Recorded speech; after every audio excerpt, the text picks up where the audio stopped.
bi a oton no ma wodom na ne bu afu adaya omo chiche t-shirt no MPP vote chiche t-shirt no wanya bi etianu nti won to my MPP I mean what you dream be say kwoto aba beda na manyofo no mfa no fo Ghana for yanya fu wo hwe ye 1992 constitution na eda di prefer say yen na tumi ne wo yensam ye ho na tumi ne free ba edi enti na fie nan bia no eya na enkofo ya wontan hunu omu yi kuboso maba oboboa no o maba wo fie mu o maba wo nyuma mu edi enti na fie nan bia ye beto aba ne yesese mfidie de akosi kwan mu te se de ye ba ba ye bibi me wa 4 years na ye de ma no wa fa anya he afia ka boso me ba miensa na watwe ba mienu aye goto aba no akosese mfidie no de abesisi kwa wo te se de wo ye bibi edi enti no mo yesa because omunim se tumi no monsab na se and I say komo no ni edi no ba yenti abrante wa no na sama wadan na di wo social media me say fa photo screen no so ni enti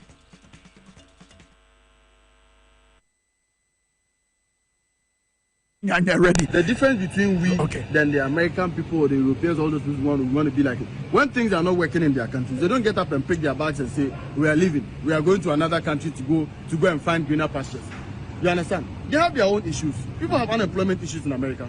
People have job issues in America, accommodation issues. People are junkies and all of that walking the streets of America and other parts of the world. But when things are not working in their country, they make sure that they find ways to make sure the country works. But Ghanaian youth, if the team know the work, no, say, "Chale me family bag, me kwabruchi." One for bag, I kwabruchi. One on your mind here, man, never tell us.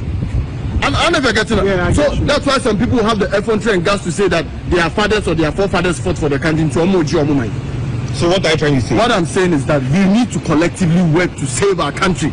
If some people are capturing our country, let's work and rescue our country. It's as simple as that. So there's no need for us to leave Ghana. Go to Kenya. Which people are fighting in Kenya? Is that American citizens or British citizens? They're Kenyans, young people in Kenya. Bangladesh, students and a prime minister, and they are now deciding who they want to come and become president of Bangladesh. So who should we decide to become president of Ghana? Vote for John Dramani Mahama. Oh, is that why you are fighting? No. Who are you fighting for Mahama or fighting for the country? We have two options at this point. Two options. Are you trying to take Cheddar out of the competition? Who? Cheddar. Let's be honest with ourselves. Let's be honest with ourselves. You won't vote for Cheddar. You won't vote for Cheddar. How do you my brother, you won't vote for Cheddar. Okay?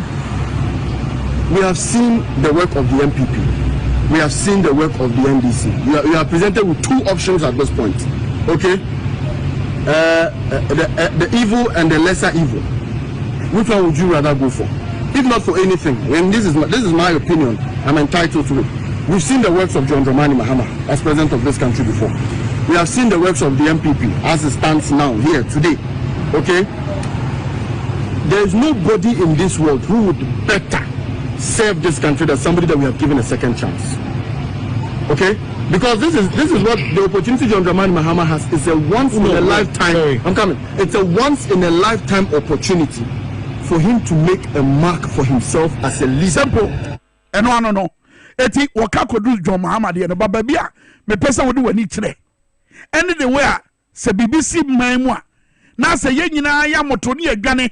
Na media amanyo sam no media minya bi na media politics no menka ho. Na why na enkwaya politics no na yenyi empanimfo no mo betu man no mpon. Why na enkwaya? Why na enyina mu nko? Emo my Ghana. Ebra so na ye fra mema se yankoko no na mema adwane. Ebra so se ye fra akofo se yankoko no na munyina mo adwane. Why? Ti se dia abrante e kan ye uko Kenya eye Kenya fo na ate omu wagu mountain so a wo mu ye dede se amemu we ye mpe uko Nigeria na no ne ho am na ti omu gu mountain so eye Nigeria fo Bangladesh Bangladesh fo eti Ghana fo no mo wai menka se mo sisa bo gu mountain so ense konti mao no kura ni ye baako na abrante na aka no President Mahama opportunity or what's happening a once in a lifetime opportunity and say you benya mampanya waba na the second time wenya na wanya kwenya akwatire fie na watire kire no wahwe said your mind city here na wahunu ba bia mfomso bi wo ene kwa obeto afa so etima ye de ye no sasem ya meken meboa frɛ na ka kyerɛ so meboa sɛ no kura so a deɛ wɔka fa bɛsɔ so wabra ya bie phone lines no 0208984166 and 0500000257 baabi a wo bia frɛ saa brɛ ya yɛde nkɔmmɔ kɛseɛ na hyehyɛ so woyɛ Ghana babu na frɛ woyɛ abrewa frɛ woyɛ akɔkora frɛ sɛ baabi a yɛduro ne yɛko brɛ wɔso yɛkɔma yɛ man yɛkogye yɛ man said yes, so amanyɔfoɔ so ɛno na ma ɔmo tiri yɛ ɔmo dɛm ɔmo dwen sɛ yɛagye yɛ man bi. Hello morning. Good morning, Mr. Kwame. Wɔfa bɔɔdi na baabi afrɛfiri. Malamisa deɛ yɛ kan wɔn yɛ ayɛ adwene na. Nyame nhyira wo dodo. Mi sɛ ɛnyɛ ɔwɔ sɛ Kevin Taylor aba so. Mi sɛ asɛm wei ɛyɛ mi tan. Obi sɛ obi yɛ hɔ a wɔyɛ manamu ana wɔyɛ ɔsɔfo. Obi sɛ mi de police abato kura mintu aba saying that's why government will just be able to be a government tax too. That's a time when we enjoy that, you know. Sorry, no to about the need of be about the wow. That's right. Madam said, Malam is a name Frau Fred 0208984166. Where Ghana and come up, Yanina Yembedibi, Yahoo MPP, Yahoo NDC, Yahoo John Mahama, Yahoo Kufado Nebaumia, Yahoo Bianuma. Yahoo said you're winning a city here. Hello, morning. Hello, good morning. Body na baby free. Me show my lead because I feel like Eja yeti o. Me the here say John Mahama ba be mu a obetimi abo Ghana magana ekinfo. Ana benfo omodi disika MPP omodi disika. Amma Ghana afifom no. Okay, Mate, also the here no.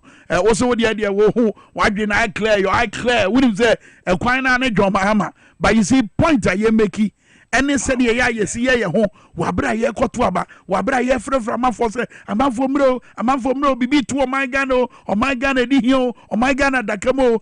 A brasso say a becca, a brasso say, ya besham penny na ya cano cracho, mose, Sikadia Basabasa, as a Sijia Basabasa, and yeno. Na ye gane near the inside, demon from near your combs, I didn't free. Hello, morning. Good morning. Mammy Bodina, baby, I'm free. But I said, Mariam, we thank you for coming and challenge my phone. Yeah, Joshua, mammy, yes, you. Sorry, no October, and I will found it. Over to my mother, so I won't trouble. Baby, everyone, every count. And to my answer, and what's my John Mama? No, the boy, Medase, that's a normal boy. Because I said, normal boy city here. John Mama, pencil, not city in $1 no 382. And then a year to 16 cities. A year then a banner, especially was Sabre. I can't say, you benya man, Penya Bedia Chana, you want to say, Oberhesica sounds for. Hello, morning. Hello, Anthony, Anthony, free.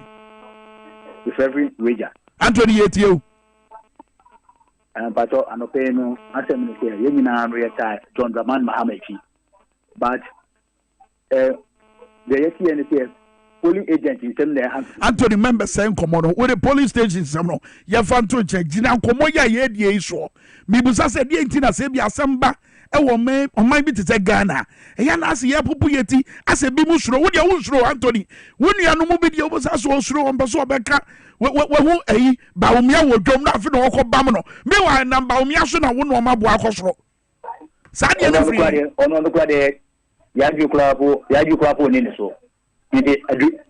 Yamuka say, Medas Anthony, come on, Yan with you next time. Put your babo. A babu announced would do a number 2 be a nay, quayos.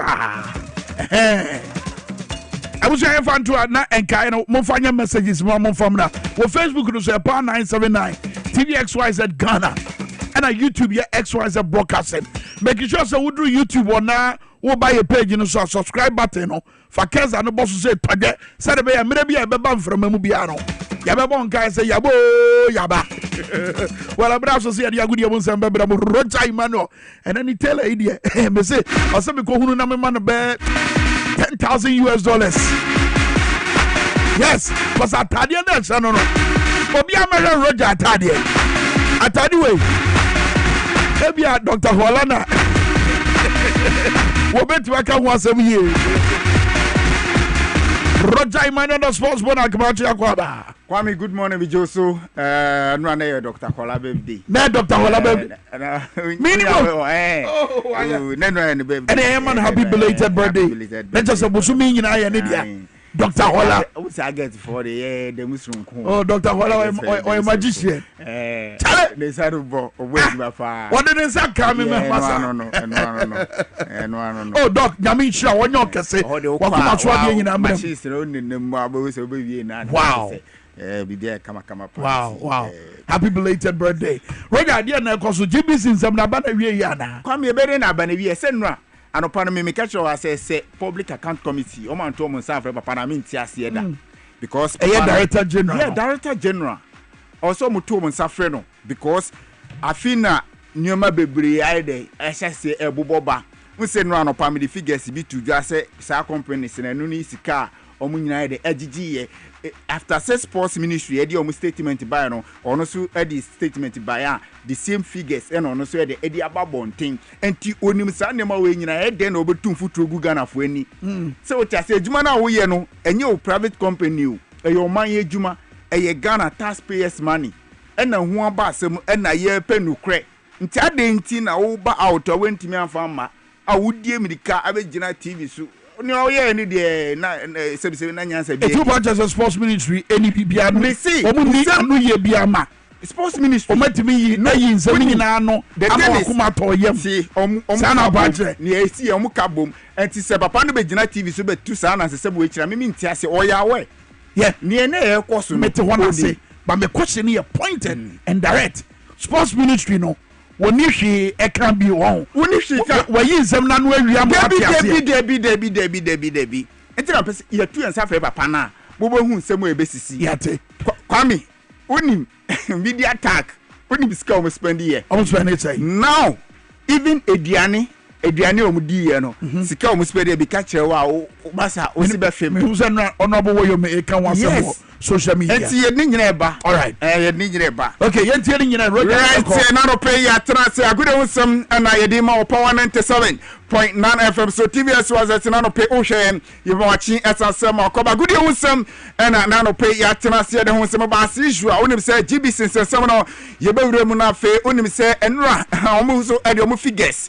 As a car, other companies, so many of you, Jumano, home the home some day by the home some Ebra and watching so or Parliamentary Select Committee on Sports, Nessa Committee, ranking member, on a Sababonting, and in Sembi Abetuja for African Games, and a circle funny near DS, come spend the no, you know, Shana Fiera Honsam, the Banrechi, Yebesa South, our somehow their coso, na Eda Honsam, the Tujabesa Satum, na clubs in a corner as a Kumasia Santiago Conra, one of the fucking Honsam, a partner for other clubs in Inaso, Yeba Cornum as Yeba Commononi, na in Seba Coso Abaninaso, and then Anopayatanas and other Honsam, and so Eddie Abraham, no Mushano, say Dovita Heba Clinic and Anopay, make come for the amount, say, Yadi to Piano, but what didn't say only Doctor 17 come on, not from a team about celebrate home team at all. Was in control say gonorrhea and an to one, and I say, be a first to be a pema, now they be out pains, or pema or pa, now say with pains, or was here, but what he said when you everything come and which was we a pema, now a first since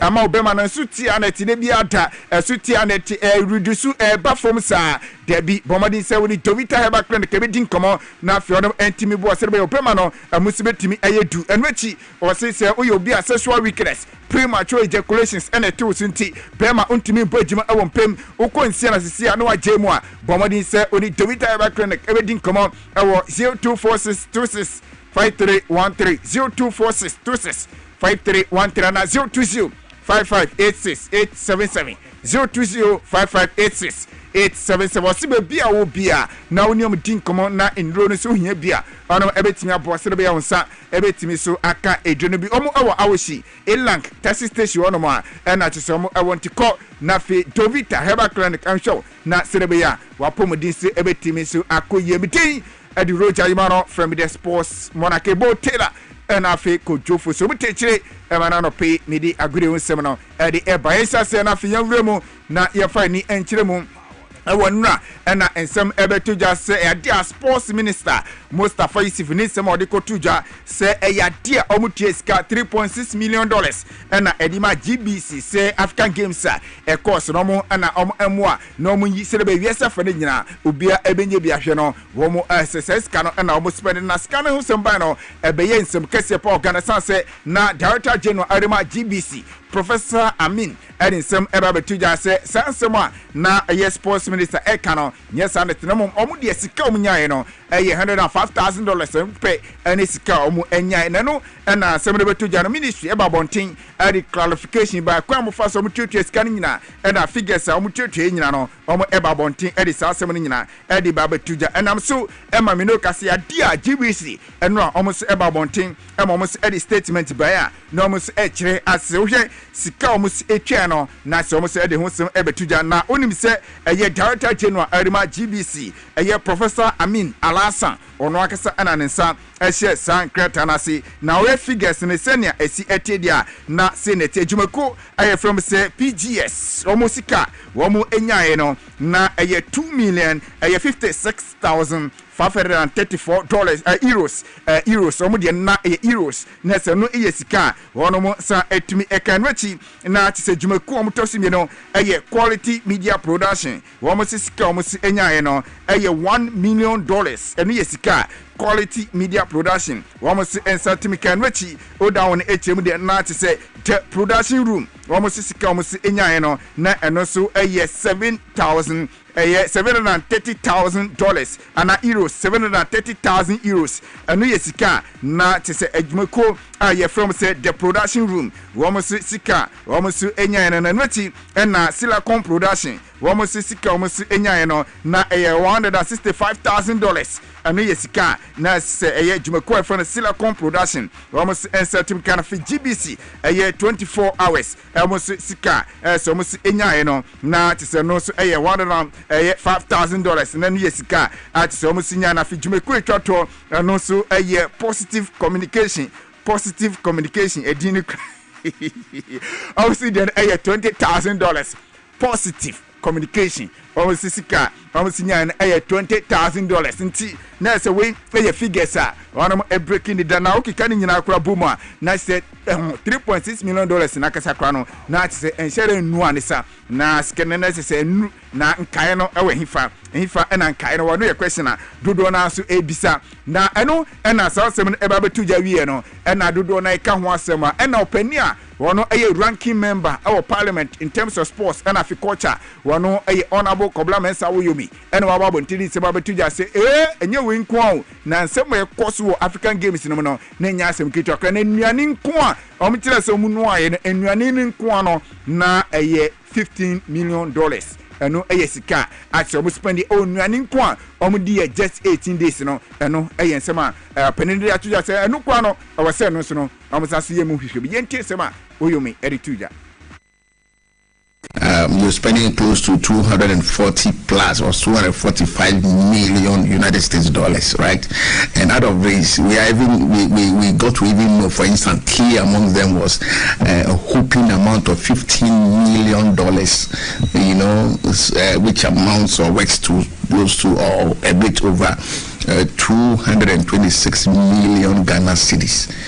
Being how much was used to feed athletes for 18 days for the event. So you realize that some of this thing needed to be investigated. I wanted to know how many, you know, athletes actually made it, how many actually got registered. In fact, we need to get a report generated by, for instance, the games management system, because the system must be able to tell us how many actually, you know, registered and actually came to participate in the event. All these details we would want to know. Ati ano kakra no so atimi ekoso atina se asase ebubo pa ni sasensem no de bia de beti bia no we se de bi ababepom na report ebubo bakra kire se ohwe media at accreditation and say media tag ohwe accreditation media for so de no na se no se media no so ohwe sika and so mo spend a report ebubo ba kire se and so $4 million media accreditation no na se ho hihye nyina no and so $4 million ano a reporter and also air banty not so just screen so on sampa media tag na bi no enti we mu nyina no $4 million to say where questions are dodo na ebisa dia efa African Games no na to say kwanim yem pantem giri say empedefo p ewo honoma I say yetu ensa from say be yometimi aba na nchechemu no ye ho se na sitie enye say African Games no ye wie enti na ye wie ni sa na ne say sika no kra say de botwe say obedi ewie sika no obedi ni nyira ewie enti na to say no ho nsem no na onim say public account committee omo ebo ejima yie pa de bia mu frefre nkrofo sa no mo etutu omo no na onim say emra omo tu omo sa refresh sports minister honorable Mustafa Yusuf na omo etutu na no na to say openia wono eye committee ne chairman na ne kasemu na to say woni eye sports minister edin komo and work bisa ne say na say a multi-purpose stadium ni Astro Turf musi makumako edu na makumako du no kwa no mawia ne sa na uye minister na ehun hihye kwa tisen na yentie senior questioner honorable James Kluche Aveji wono na tise o committee no oye chairman emna no bisa question obisa minister question no ye hwese na esi ekoye. At your manifesto launch, you claim to have built 10 stadiums in Ghana from 2017. Can you give me the location of those stadiums? Not the Youth Resource Center. Oh, Honorable Minister, you see the Engineering one? Have you seen it? Chairman, and I appreciate the challenges that we are currently facing challenges with the funding, because the National Youth Authority was the institution funding these stadiums that we are building. But when our colleague took the Common Fund disbursement to the Supreme Court, and the Common Fund was directed that we're not eligible per the laws that we have passed here to get 5% of the allocation of the Common Fund to the National Youth Authority, which was the source of the funding for this facility. We had started having issues for the past 3 years. So we decided that the little that we are getting from the Common Fund, because she has to use her discretion instead of what you approved, the Parliament approved, directed because of the Supreme Court ruling, the little that we are getting is that we are now making sure that we finish them in phases, because the money that originally the budget that we had cannot continue to use work on all the 10. So the first phase of all the 10 are done, and the second phase we have staggered them. 5 of them are going to be completed and commissioned, and then the rest of the 5 will complete them by next year. So but Honorable Minister, it means that you have completed 5 out of the 10 of the youth resource centers. The other 5 are going to be completed later. Is that the case? Yes, Mr. Chairman. So what your party said yesterday, that you have built 10 stadium, is false. It's not. Because it's not. You have just admitted that you.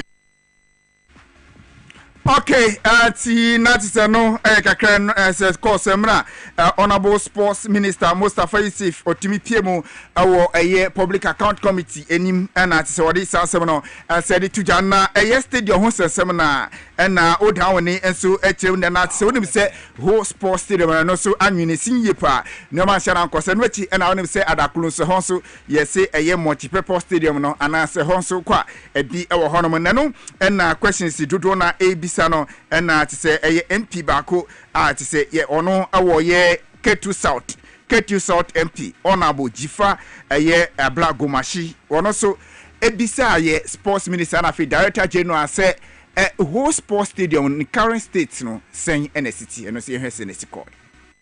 What is the status of the facility, not what activity has been going on?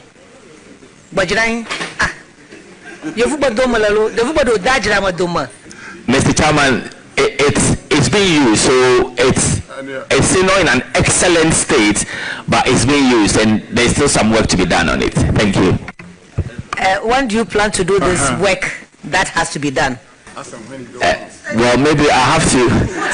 As and when my minister, as and when the minister advances some monies to us, we will start the work. So, Honorable Minister, is there any plan to rehabilitate the whole stadium?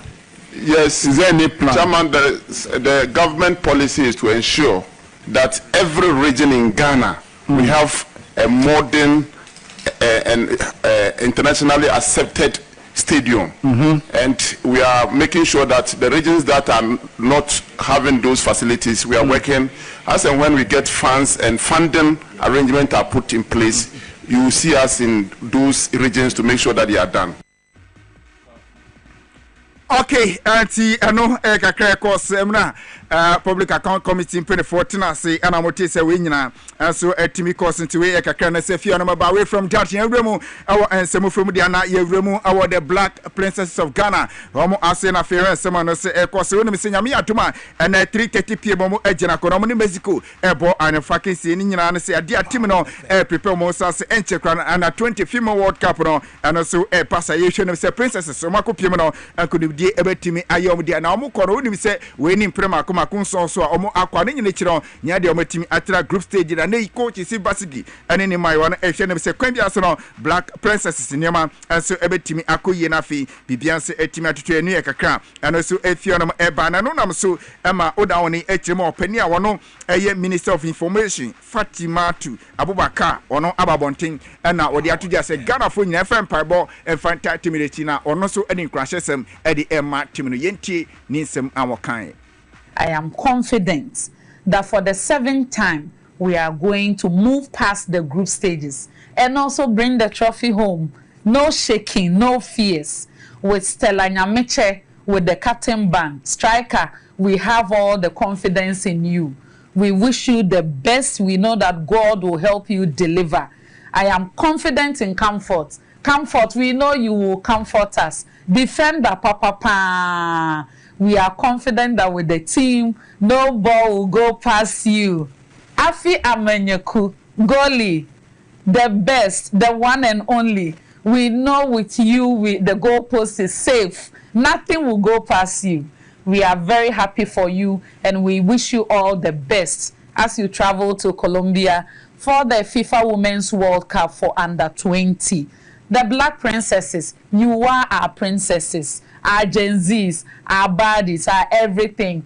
Go and make Ghana proud. You have all of our support. All of us are solidly behind you. Myself, as Minister for Information, the entire ministry and government is cheering for you. We will support you from the touchlines or from behind the TV screens. But you know that you carry the blessings of over 32 million Ghanaians. I wish.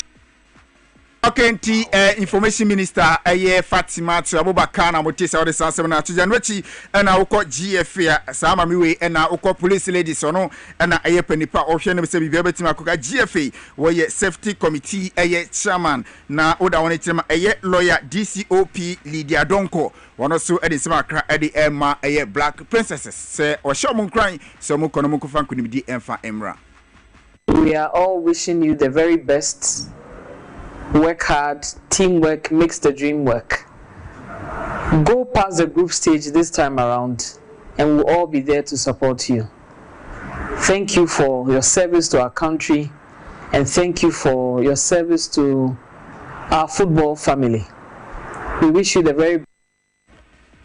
Okay, tonight no kakra no so course so hono montiefio na yefa ni enchirem ewonsem from onesanya me yatuma dia weekend Sunday ampaye ru say Samates ejina kono CAF Champions League omo ejina kono omo ni Victoria United FC from Cameroon na erichia so no say first like Samates ekoshem kabako a amantimi antemi no kase ano dia ampere upper electoral referees so mo bejiremu na sa game no mo ebejirem endi akutina fi game no entimi konka referee yefane Henok Zerom na perefo apanda se omra na fi omo ye center referee serbia sa game no ebetimi akoso no omra embe officiate nwachi ana onim se Nswatreman FC almost so ejina kono a almost so any club of an Elite FC and as Elite Sports from Chad and so and Eddie HSS referee a friend say a Martin Makuti ono and I'm for fan of Lesotho and I'm for afan say match no omra nafi ometu ayirem na niema entimi enkonkantewe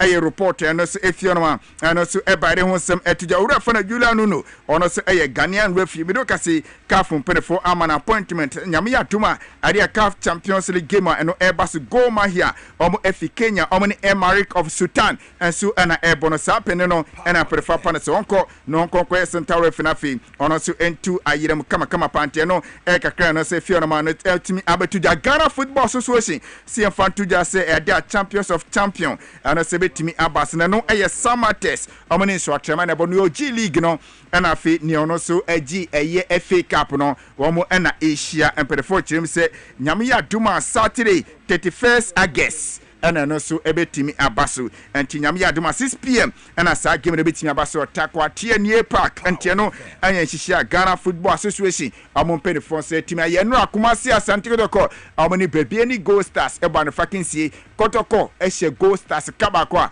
amon team after the game coach Frimpong Manso and in sema credit to ja.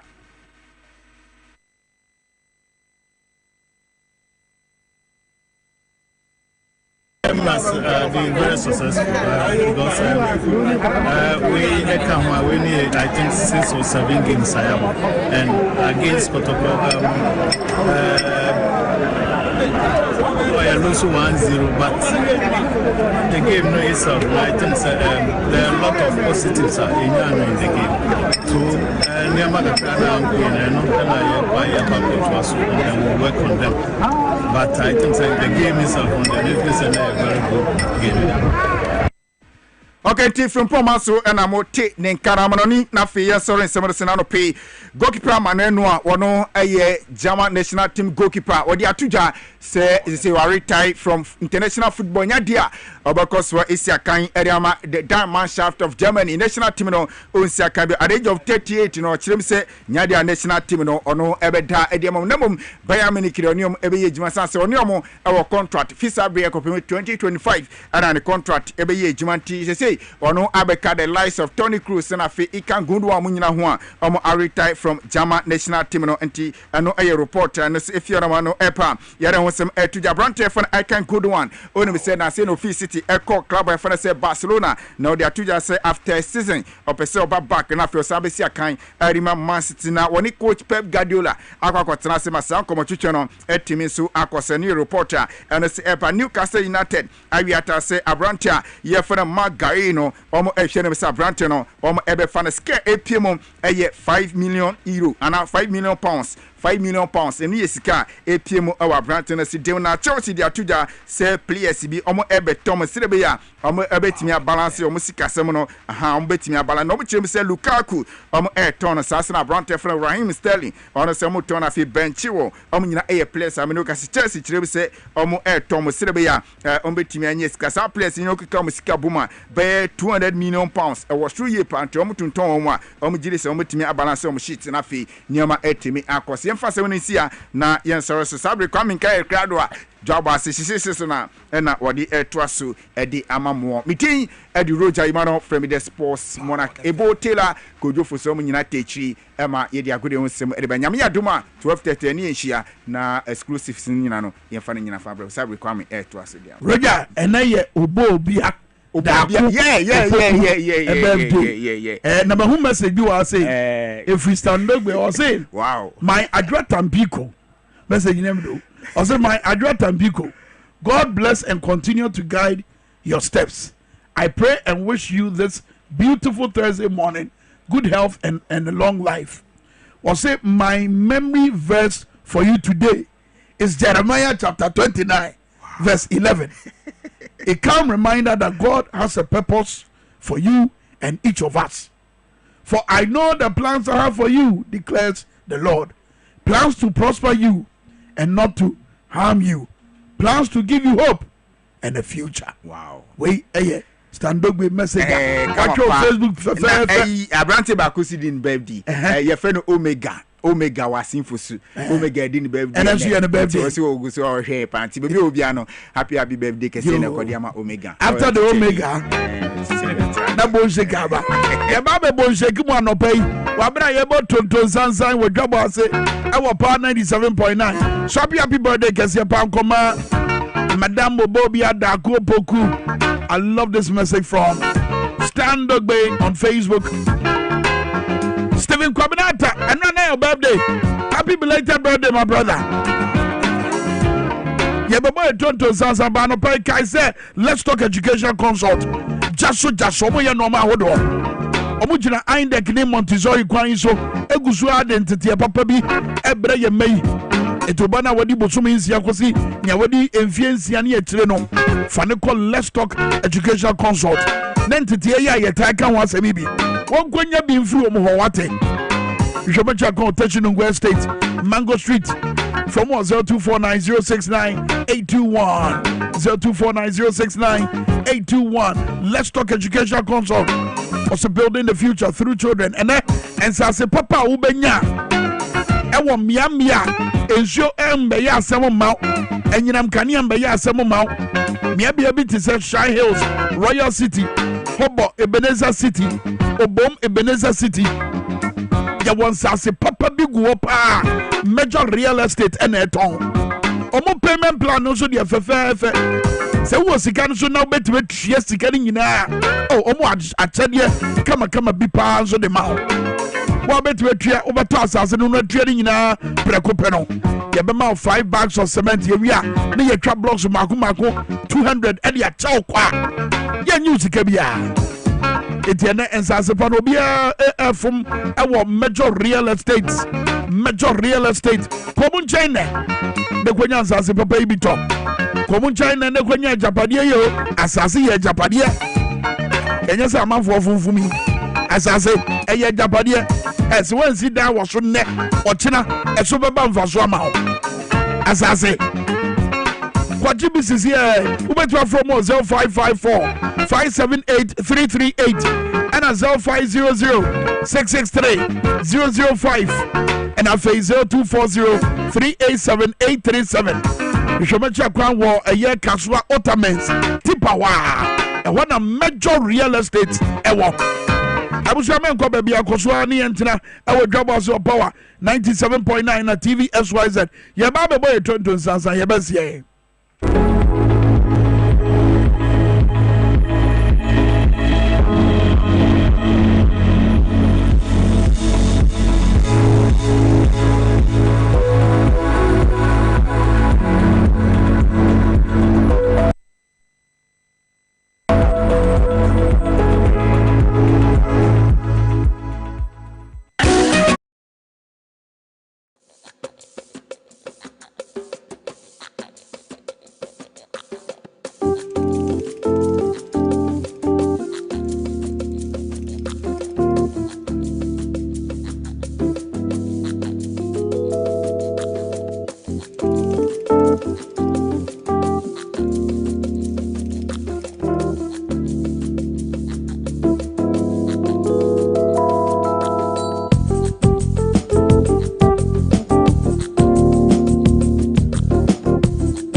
na sawote konkoya na trasa samaba na sawote konkoya na trasa samaba na sawote konkoya na trasa samaba ayamo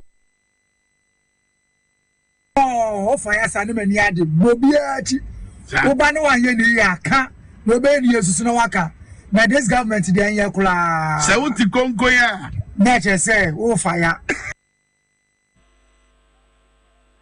well ye fire no pay ebusua DwaboAse ni braso se ye boy Tonton Sansan toda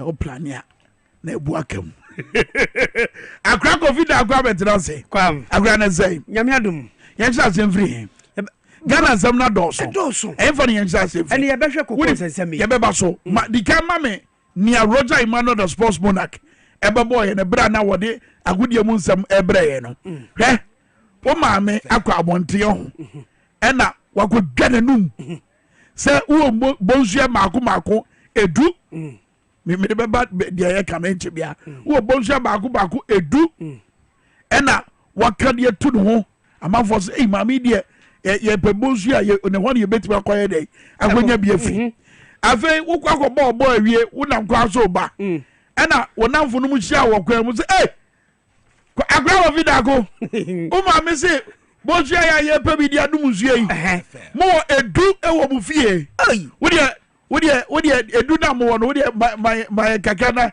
ye fan jaki ya hafa wo se ewo mu se edu na ye bo pot ye benya de nenso emu num no sikasem bi ni no ma bi nti yensa nyanka ye na se sikasem no to yi a na yensa ka na fe ye di ho nkomo afi na wonu no mabusa se eti na che se enye cap mako edu na mo meni se bo enum pe no wo se da bi nya no kre wo se ne akona wo yi asem na no sa no wo ye hwan sa pepe ena si wo public accounts committee wabra sports minister ye busa de se ba omia mo ko hye ebo ewo manifesto launch na se o Messi stadium mako edu emia busa ya de re na wo de tie se de ensem kwade si koye radio mame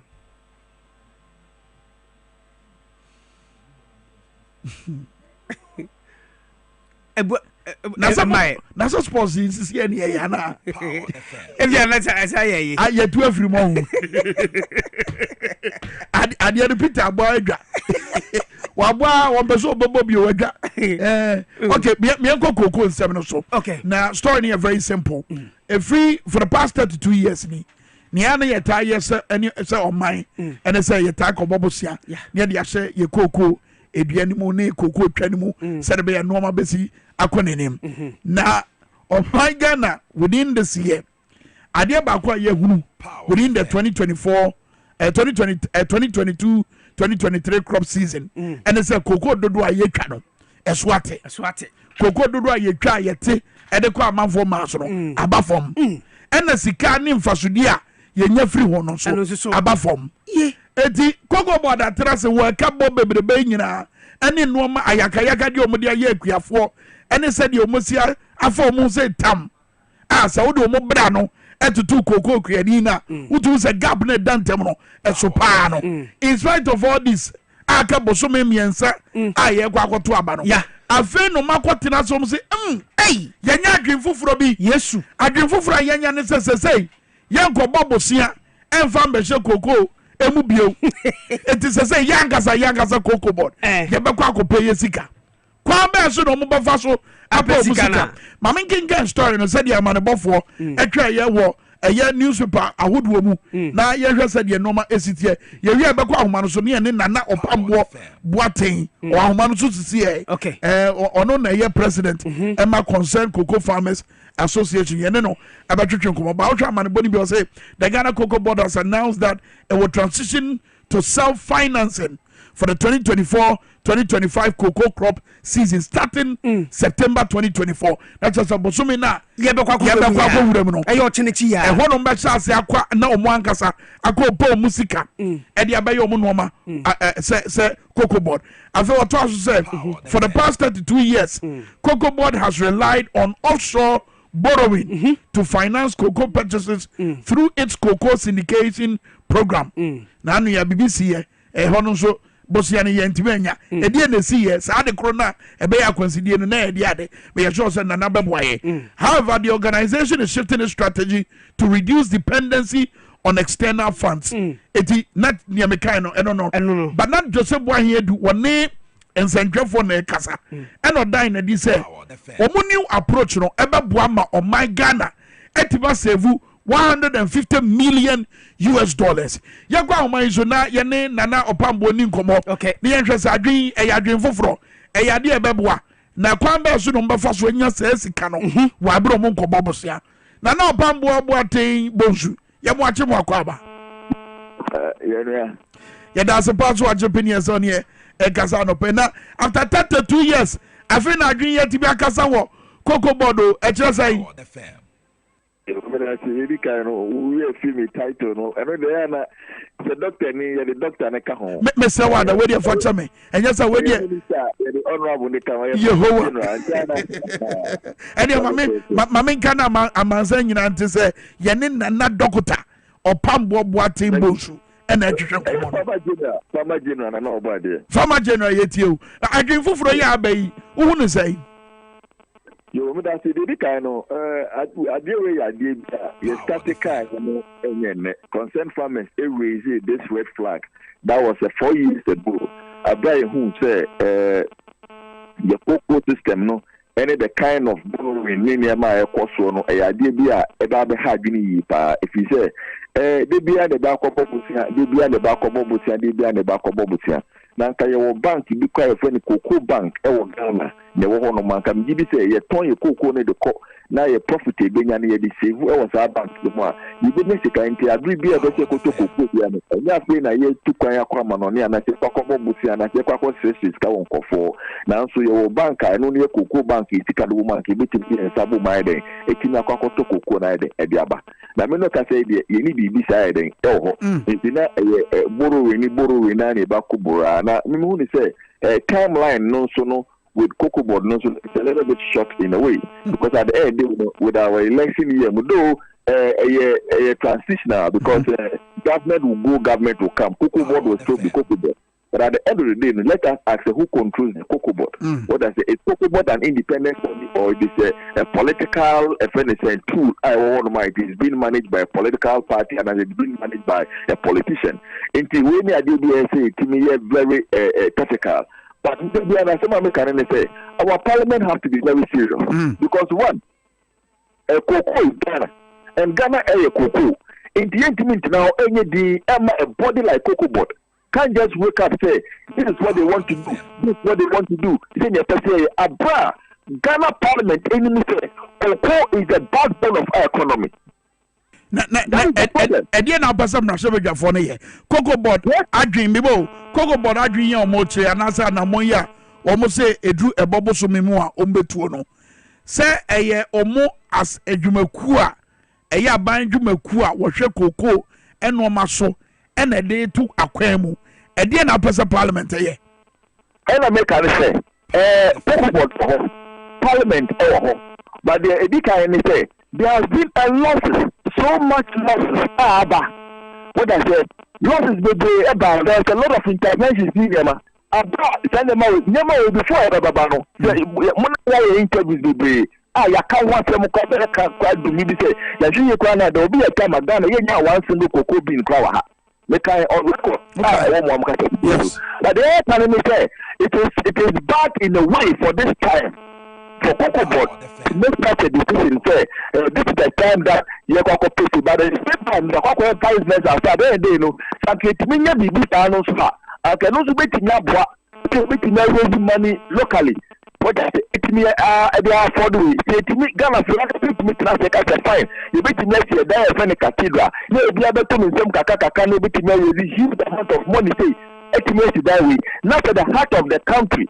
Are going crisis. Not Jessica. I think that we can get money from the country. I bet him there. But let us ask DwaboAse. And you're not going to make for so long. For now, and we will make it such a decision. And what from them for such a senator movement? And at the time, possibly, all come say there was so much losses. About the same thing, I won't call the mobile motor idea. I did a motor. About our parliament is not being serious in a way because at the end, the cocoa board they book and I say collapse here. It will affect the whole country. Okay. Because there's a political and the parliament nation it is there to make sure the parliament has become a stagnant. And then they are not being put in pressure, and then they are not being seen instead. Our cocoa board will be on its toes because there was cocoa select committee in parliament. All my wife before that. Well, no much nothing else to be able to do better. There's something wrong somewhere. We need to be very serious because Ghana, we don't use farming for politics. We do create politics. I will tell you from because you be a cocoa never. Abra you to cap cocoa good idea galamsea. You can't want something. Ghana cocoa. Obviously, even including cocoa board. No commerce. I'm a board. So book I tell me, I'm putting fear and panic. And I say, let me see cocoa the cover with the enchantment. And as I'm operating on the be. Oh, the location. But I tell you, I'm not Yakwa, Babin, in Kobe, yes, about this one. To see, you need to call the Bia de Bakwa, you better register internal and Sunday today, and you be such about the thing. And then I would discuss my yes, for mine. Because you cannot come here, no, Waka Boka, and I say, Yakov Kamu, yeah, it could be one of my. The Biana Cocoa, like I don't know who take us and I say, Kaba, over to Mamma can be. And that you bet me, not just a Metawasia, near ye, money yet, then said Bosnian Poa, or Mokako free grammar, so Monsan Cano. I was here, Sadiano, Wabra, ya, didn't say, Cocoa board, Yabako pay Sikameboa. Sabata, because the same as the sea, never put Jessica, see Jessica. And on the idea, the committee, no, it board. What I say, committee, how come say this time round,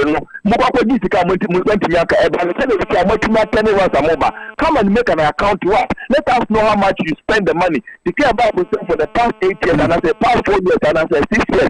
Now, about the kind of money like me, make an account for what you see, they say anything next year. Because you live in a country, it think accountability has not become something that we need. I scratch my back and I scratch your back. But we the cocoa farmers, we will not sit down to watch all these things been happening. And that is how they know who will be affected. Let us ask how much is cocoa farmers being paid. Let us say, yeah, Casano, for so many or mine, and Casano, Ghana, for so many. If I say Benjamin said, Dana Blast about Bobo, you're apart from that, no. Yeah, why, yes, Yama, to cook a ma, Yamaka, the Kosuku, the Biomobile, every my. Ensure that I've seen a problem. How much is the ball? Let us watch this politician. The number of vehicles or Muchuma or Modeko. Are you building a country a better than that you want, or you are destroying the country? Yes, I'm saying, after the DRR, we have prominent people that they call themselves honorable. And they are there degrading your father, and you are being quiet. You need to be slaughtered. You don't need to be alive. What I say, because you are destroying the work and then the generations to come, they are alive. So these people are toast. And we have the security personnel. We have the security personnel. They are supposed to protect life and property, almost because of their stomach. They are being quiet and they have been watching our construction being going on. And then, our way of going to see a team here. You cocoa, Yasana, a month for the more forest, I must say, you cocoa, educated in Nemegua, climate change, Abba, Kamako, Nana, slaughtered in the over Sayama, and now, where you through Casemo, Metiasia Bufuaba, but slaughtered in the say, Metu Bufuna, Saint Udia, Mr. Ada, Nidium, Obeti, they don't even deserve police because Obia would be quiet, Obia would be quiet, Obia would be saying, showed you, and that's what you need money. You don't want police. Well, you don't want police. Yeah, but I just say they are saying now, if you full profit. And then, all because yes, I was in Italy. The Italian government, That was 2020. It was a climate change. Ghana, we are not careful. Our cocoa will not even be bought international market. All because your galamsey has been a key at the soil cocoa sector. They have been denying Ghana effect the cocoa board and the cacao. And at the same time, the woman say, cocoa board, no one yet credit Bobby. The Canada, a private effort. They be an Oboka, but the at the same time, your forest is being destroyed. And the government is being quiet. All the agencies, both the environment, the minerals, the furniture commissions, the land commission, and whatever, all of them are affected to all this thing that is happening. And our parliament has been the main cause because they are supposed to wake up and then to tell them to stop it. But parliament has also been stagnant, watching all this environmental sectors being destroyed. Saying that you stop all these people. You better share we are going to major. I'm a convert almost 2,000 youth. With our own money, let us ask people. Do we have an intervention in the car? Campaigning. Let us ask government. Because try to say, yes, I need Galamsey campaign. Maybe sometime you'll be concerned from around the country. You can't go for the Mungai. What I say, and as I say, our things. If you get the meaning, say, black man is capable of managing his own affairs. And at the same time, borrowing and borrowing, and you're able to have wine. And it is the same what you mean when I do this. Let us stop them. Acquirement and software, then, what you go internally in the filter. And something in the buyer, we need accountability. So the parliament have to also set up well to make sure that we will not sit down to watch the backbone of our economy to destroy. So they are saying your money now. Yes, you cocoa no saka and no aqua yes tijina yes fine. I don't know it me buy anything to move over them. Nana mine ba thing I can do. Nana Mamifa CEO Emma a year cocoa board a year Joseph Boyedu Emran commodity but medeni be mono de me yan say nsema wo kan ye wo ensentwefo nhiemono mi be quote no verbatim said be yan nsem no said osika ne ye betimi abobo was it is it me quote no quote was it is it good that always cocoa board should be heard going to borrow? Are we comfortable with that tag? Today, you have heard that cocoa board is not going to borrow. It is quite a good time and for any human being to learn his or her lessons. In 32 years, we have learned our lessons and we think it is high time we wean ourselves from the offshore international financial markets and then finance the crop ourselves here. And that is exactly what we are going to do. And I think it comes with a lot of projectory benefits. We are looking for $1.5 billion US this crop season. And looking at the interest rates last year, which were over 8%, 8% plus the cost, it means we can save more than $150 US by the decision not to go offshore. He also denied assertion and said, cocoa board, cocoa board, short changing equiaforo. Now, one of your kind was say, it is not true that cocoa board is not giving the farmers a fair price. If you follow the narrative, you will notice that from 2017 on, cocoa board has even been more than fair. And fair, no, in this case, no, to more cocoa equiaforo. And some of you are say. Eminim se mokasa fidie so na ka wa semana atema me kan ne se sankabeya Ghana cocoa equiafo yankasa yenton ye cocoa on international market. What can happen? Yes, okueni don cocoa we are on yankasa nkoton na de na there's no mediator there.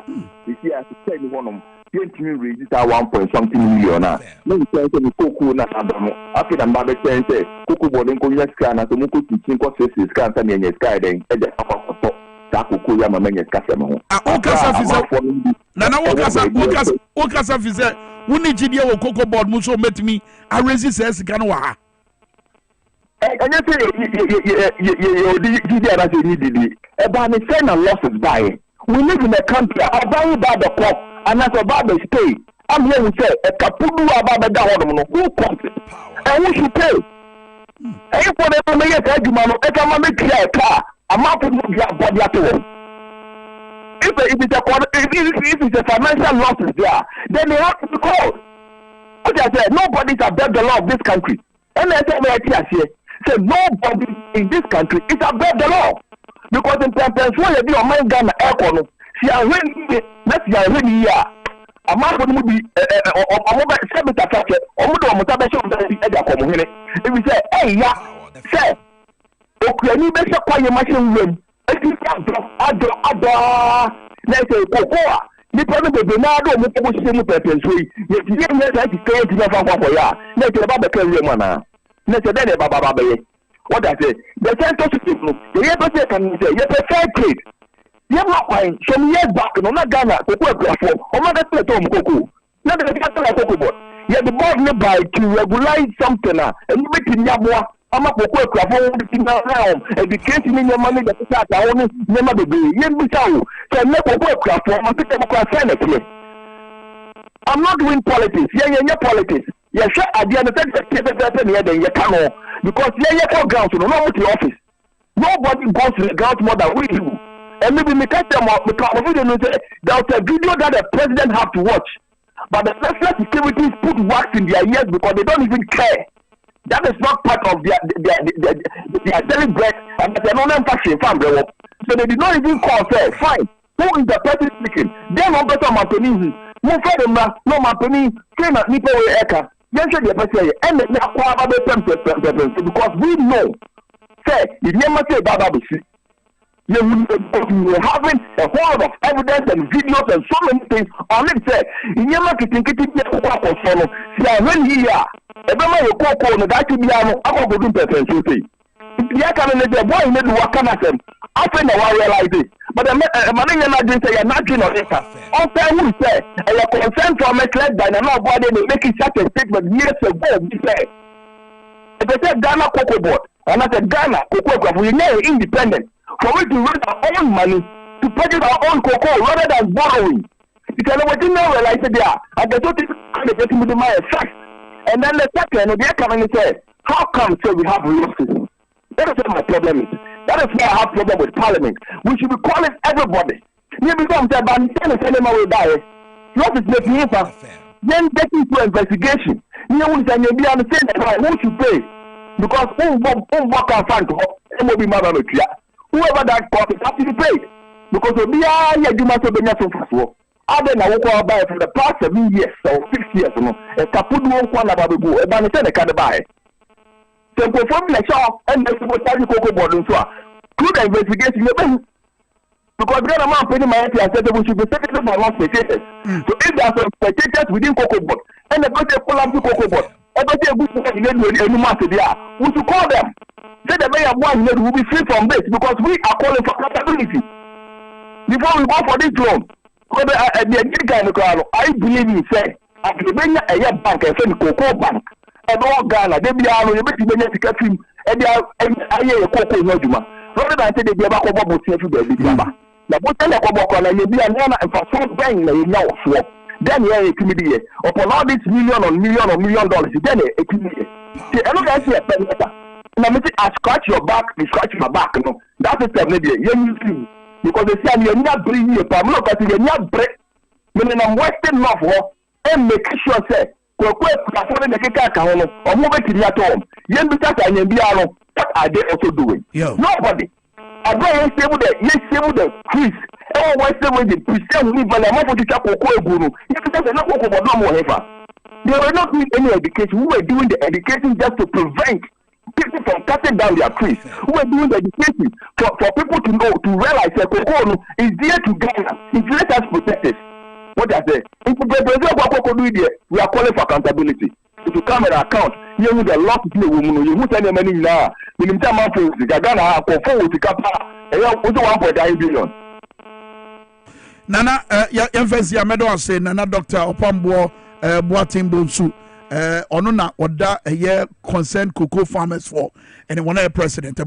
On our training can nature say before about my a very simple one. What targeted Masabega for? Yeah, send yen tia and cocoa board Kobosia. Yeah, yen fino. I was see a fee and in near him. Yeah, nan de wo se mra ni di na mra ni titi e de ti no mo ko bobo so ya yemfie sika no mo nya o mo de ye den na mo de ye ko so busa no Kwame Minkah ya adwene and the one say in principle what you to say e was a cocoa board na no e penisika no de boa cocoa eduma ne yo no e wo memo in principle onu kra de wakwa ani maka say idea we nya foforo ye ya say just dada what you say ye kra de ye say ye nya cocoa for bank ano no ye beti magina so dia finance enoma bi sa na afi aka bosomi miensa ye kwa akoto aba no gidie ba ne ye beti manya wo enkofo yi mu wo nsem ye omo ka better ne wo said omo ka nya politics as usual essential fisher song ne chiri ni abange ubaye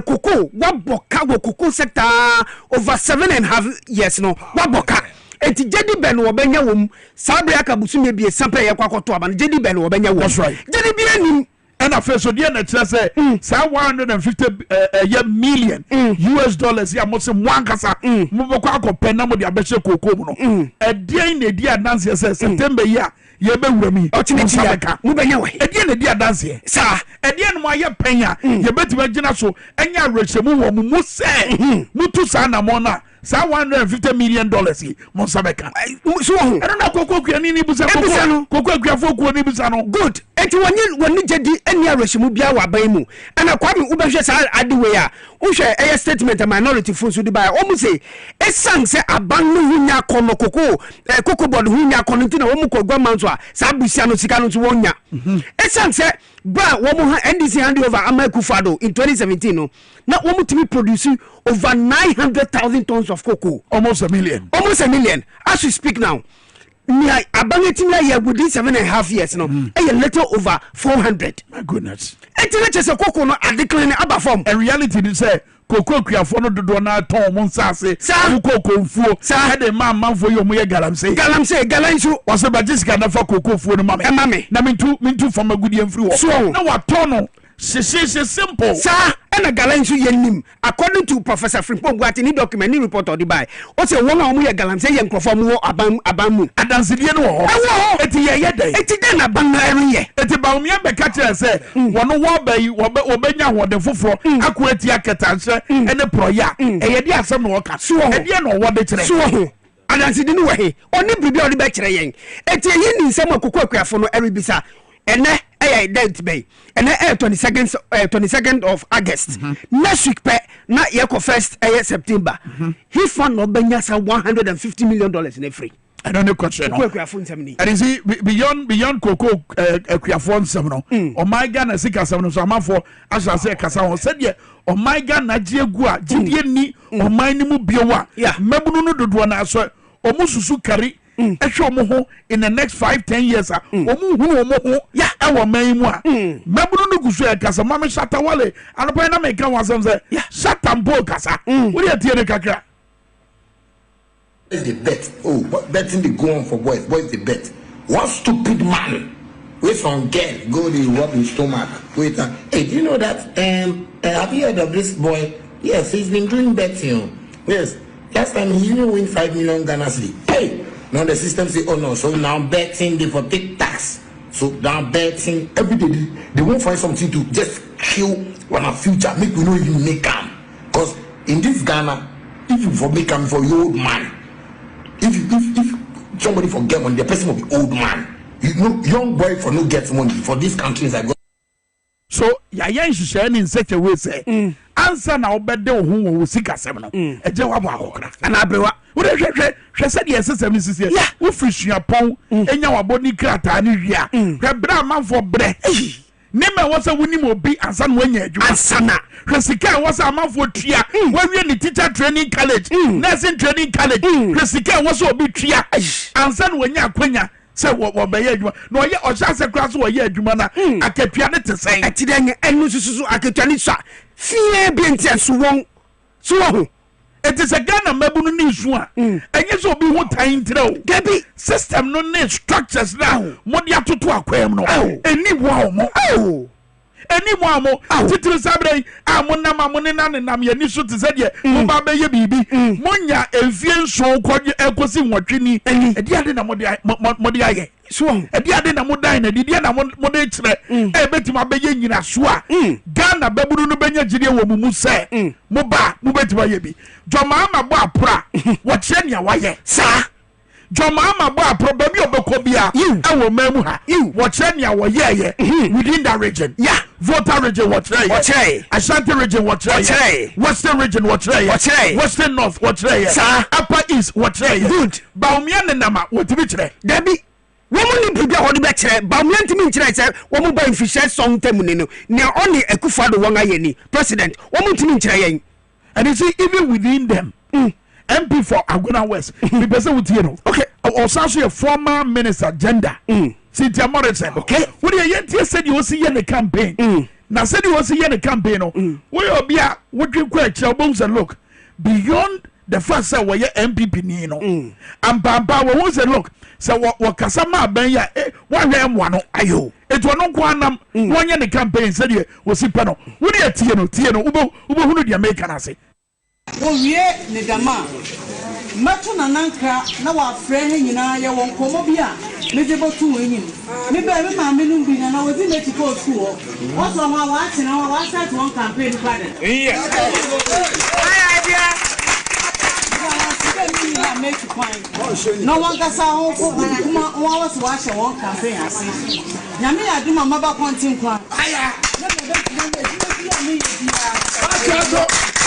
And a man in the community said, when you're done, I see a boy done. On the promenade, she has a high level show. Says, who won the other show? Nay, I bought for Manama within church, I'm not to winning. No, you want to dream, no one swam my dream because of and the ma, on your NDC, on your MP, or your man and me, Jinamo, say, Mamma, about Tom and your mamma on your master, about me about Tom about me on your master. No, Mom, MP, no, double Vienna Jumana, all really, all my Cynthia Morrison, what about Trabanama, never be.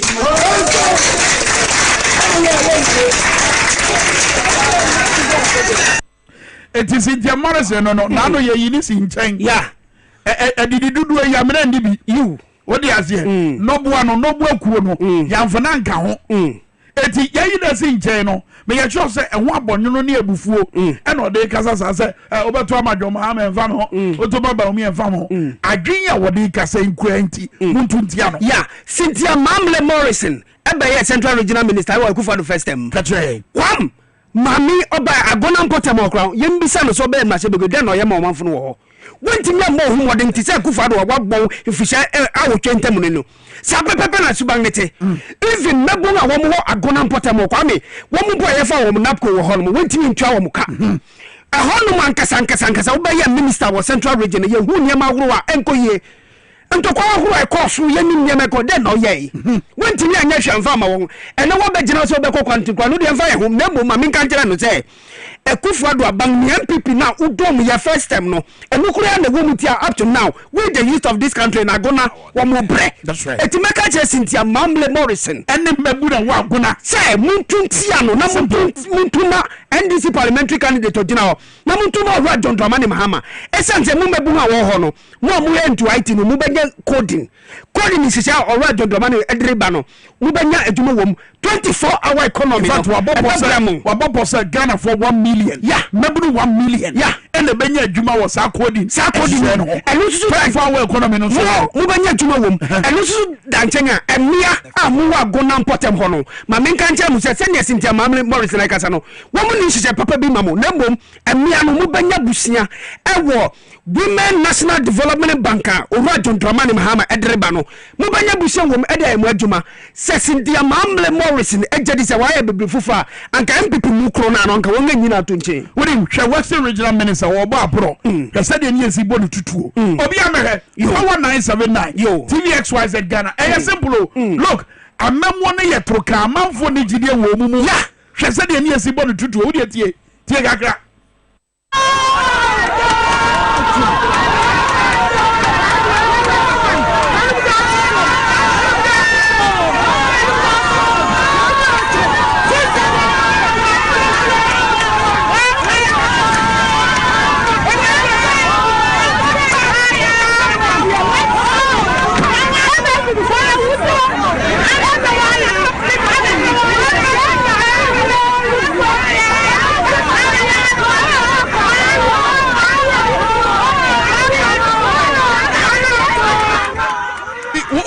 yi video a wode sound no aba from no ti wey Ghana for bi omo ayi atoye mantem ayo MPP branded vehicle na mo ye ne campaign e no be ko mo boso asem kire no good mo na mo ma ye bre ye fi mo ya afi we ye nkwa ne sa afrasa no sa no mo ka no Ghana for ni ada ho Ghana for bre that's right etu ngani ada ho enti no wo beto etia won enyam wo kro ya na mo be ka kire nyinam kane ne bo no wo so enti mo betew so ene electricity ni bo no ye twa ne ahe bisabio ene mo be ka kire nse mo ma ye nsu enti nsu no mo betew so ene water nsu ahe ne ye tua ema nsu enam se sika ni wonti se mabunu no e de o mani aso ye betin so ene betin de ne ye de abeto so enu so mo ye to eye to na mo ye beto so eye to akese ne ye de ato so sa ena shata e ka no wo se obi kwotera ba bi na akoraketu bi abayo bi de nsa afifa na fusu pe na waka bibi se de mabunu no dodo na no chacha no moto a na pani bia ye na adwen se yentu na mo bi sere be ya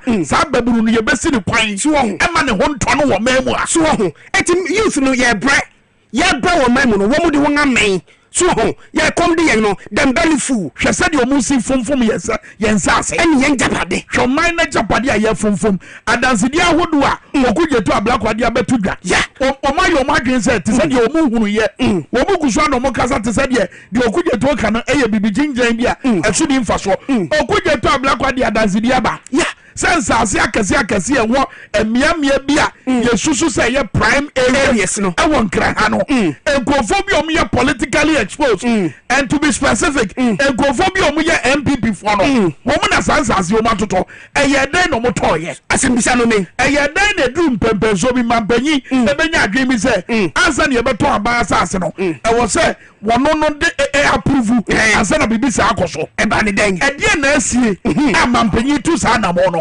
abujira po beyima no bra beyi anu famu enu fa bra eti Ghana japade no mo fomfom enu a Ghana ni bia wutie ye hwe ye wo mo wa ba mi ba o mi ya woni na ma woguso a wo kasa wo bupu ni titi se konkonti ba yi ayo enye se obibi papa bi wetire na oni no so woni hwe de mawo akowo bibi papa bi ya aka within 7 to 8 years na do danko akufo do emma no the biggest freedom any vice president bi abenya na no na aboaje miracles what TV show ka say baumia oh nana do man akwenya ayo kojo bonkroma so ka che benadavle go baumia nana do man akwenya eto obi aye man akwenya so onye na adwuma no e ba ne se na yesidi afi ne se so e ba ne se na de dollar ne hwisidi no e ba ne se na se fa wo bo e wo ba bi awei e ba ne se na no maboa ye de amayo ye hunu ye ho ano e ba ne se den e bae eti we no se yensa fa o manager ne nsem oni hwe odi be mayen onu kro no ka chen se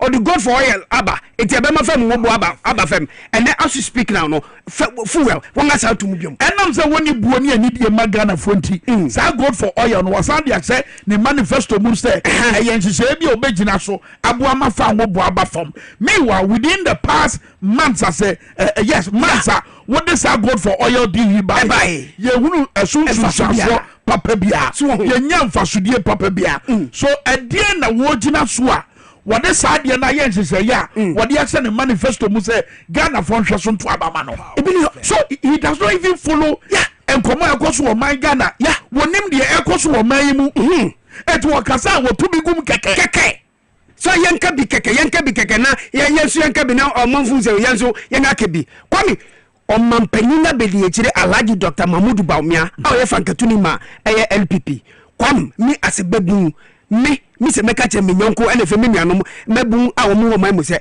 onibribi pepe bi a wo de bua ye onibribi pe esa se hwe wo kro ya no wo twa cake mu ana mudi levi bai that's right afi wo se wo ba wo betwem sa beti asem to wo se wo ba wo besa na de etwem ena feso na wo di bai ena feso ni enti e no ma ye krefra ma no ne ba no ni enti a ne bo no wosoro ye clear e wo porta ni enti a ye tua sika bebrebe no ene ne eto ahodo a wo di atoso enti sa ka se ne bebe ma said ye kra no ma ye clear wo port no ye be yi duties na free so said be ya ye be say Togo na question is a global and international politics what you say because Togo no duty free when it so so enya wa say Musa Danko Global Info Analytics good wo mu koyi o mu hwehwe mu na no abeda di minim say mo graph na mo betimi dia to screen so wo mu koyi o mu hwehwe mu na no abeda di say amanfo a 2020 tiem yo amanfo a 2020 wo mu yes o mu ntoma mahama no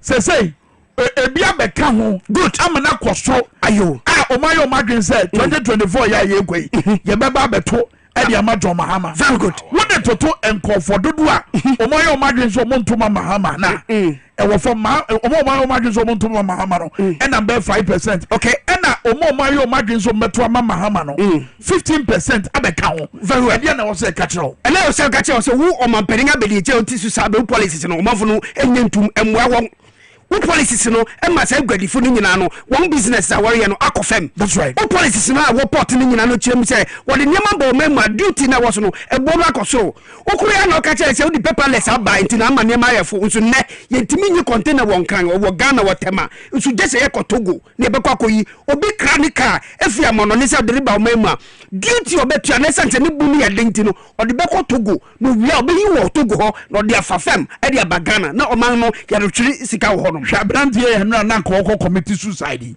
edi enti na na ko committee suicide ayo hwe amanfo ya omoda dialysis sui a omo ye omadwen se komo ba ba ye kire no aban di mirika ge se se de ye kobie ahwe ye ho no ya edi enti na aban wutu mirika ntentem ekobie edi enti na yo because enoma ekoso ho no enimwa won abrantie ya ko committee suicide na 57 for ko je ne nkwan am ye sure say bia na adwumu beda ho a emra ne ni bedi because we yes oku ho a etiamra yeah simply because the hospital bills was it want to mean tia na no na me tia ye na me tia ye nia Kevin Taylor we na adwuma we loud silence media okay was it ade ba ko ma na ni bebre ye sense adwuma ya wo ye won fa jangum won ka ne boso asem se de sitie wa bra won to sebe because oba Ghana na no bi na oba bebo ama ne mame akwa ayare sabi akoje ayare hwe wono Ghana ni na wote amano ne na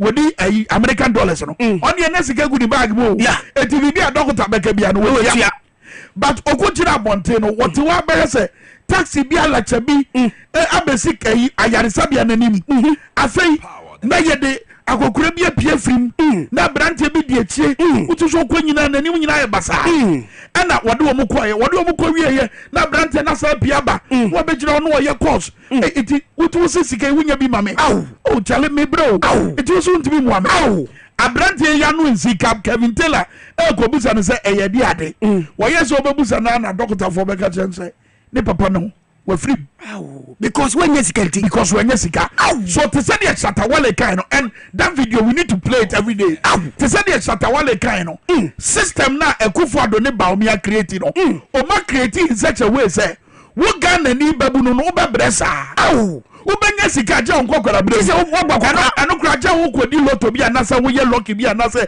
nyame chire bi ba wo so ansa na bibi sa aba wa bra bomo by your system in such a way say a branco na nipa bra wo men no one ma youth me ye bre hwe a dime bo ko hind dia hwe say dia manfo si bre ntimtia hwe na ye my eno ma omo ye o TikTok o ka say kwa enye kwa wo kwam fe omo fefi omo to baby omo to enye kwa TikTok ro ka say kwa because one need to my yenti obi ni to ani bebre baba be he say ani be ha wo benya sika gu no ni bottom ani ti no yes ano yeah and but do na bobe sibra come memma no so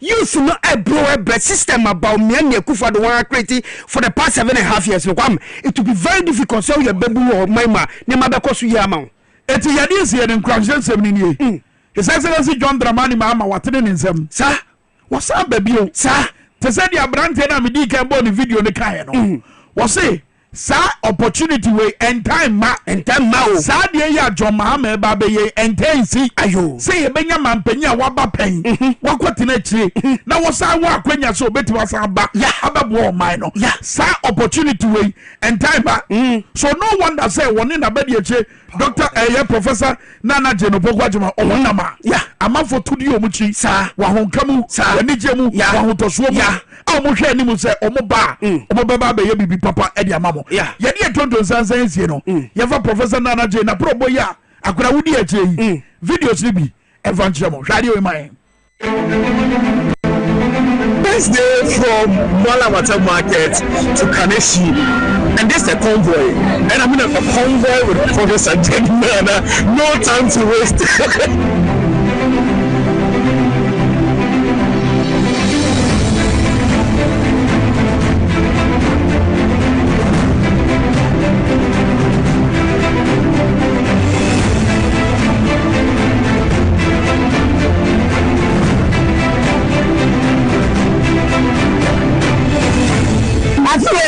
So, yeah, that's all about free education. Free education. And then my textbook class 5 million. I'm going to stop it. You are all to one hour.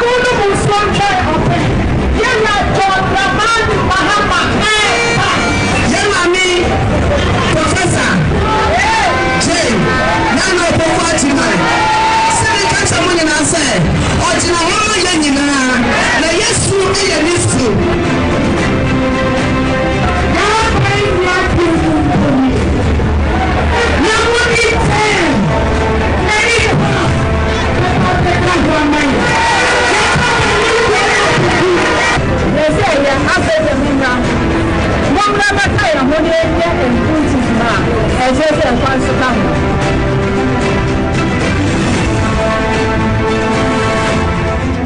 We can assure the Ghanaian people that we will not disappoint them, we will not destroy the economy, we will not engage in state capital, naked laws, as we have seen under the recorded government administration. Those are the things that office can pay me to make sure that life becomes bearable, so that Kenyans will return have an opportunity to reset the country. The NPP is doing everything to lose an election. Their choice of flag bearer running mates clearly show that they've got it wrong. 2, we must demonstrate to Ghanaians that we're ready to take power. I think that we're doing that with our choices. And finally, we must ensure that we count the votes. And that's where we're now going to focus on, showing that we count our votes. I don't believe there's anything like not our constituency. Okay? I don't believe that at all. The ordinary human beings living there, the ordinary human beings with preferences, who feel what it is that everybody is feeling now, and we have the right to change their minds.